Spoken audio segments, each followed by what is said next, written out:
So what did this host in this chair say last week and the week prior as it relates to A.J. Preller and free agency? All thing I remember is that you picked Alabama in the semifinal. We're talking baseball here. Yeah, I know we are. But you've been talking about these Japanese pitchers should be a good target for Preller. And they were. They were a target because I think they were affordable. And I think that's the big issue. That's why there's been no marquee signing here in the offseason. They got serviceable guys. Let's be very honest about that. The guy on the left, we'd already talked about, Yuki Matsui. This guy comes with real credentials. Matsui is 38, comes from Rakuten Eagles, Japan. He's only 5'8", 170, but he's kind of what I call the crafty lefty. 39 saves this past season, 1.51 ERA, 238 saves in the career, and he's got 4 different types of pitches, darts, and dashes. So Matsui was the first. Now they just signed Woo-Suk Go. He comes from Korea, LG Twins. He's only 25, right-hander. I've seen some of the video on him. Wicked stuff. 5'10" power pitcher.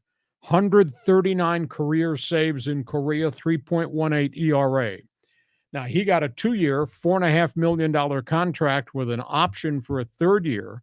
Padres have to pay almost $1 million posting fee. So they've had to write 2 significant checks here. Wicked fastball, big-time slider with bite. The Padres, as we sit here at lunchtime on our Thursday podcast, the Padres now have 9 established relief pitchers on their roster.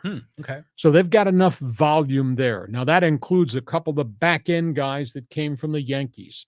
They still have, the general consensus is, big holes at 4 and 5, and the insurance policy 6 spots in the starting rotation.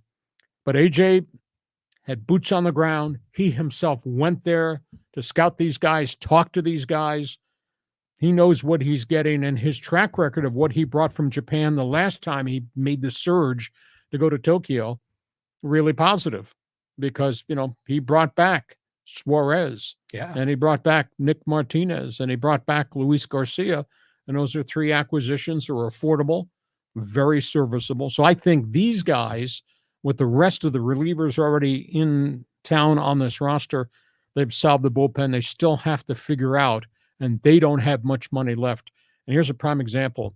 They wanted Harrison Bader, the center fielder, the former Cardinal fly chaser, who was with the Yankees last couple of years and been a very productive guy.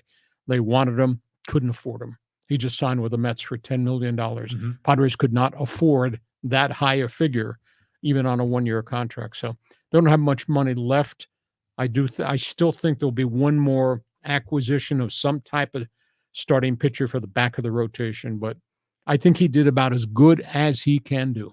I love these 2 acquisitions for so many different reasons. Like on one level, they didn't have to give up any of their farm. The signings for these guys, relatively speaking, is affordable, and they can kind of plug some holes. You don't need all superstars. We'd love to have Joshua Hader there, but you need to have complementary players. These guys could be that. And I love the whole Pacific Rim strategy. Not only is Preller zigging when a lot of other teams are zagging, but it's just cool for the fans here on the West Coast in San Diego. And, Ha-Seong Kim has been such a fan favorite.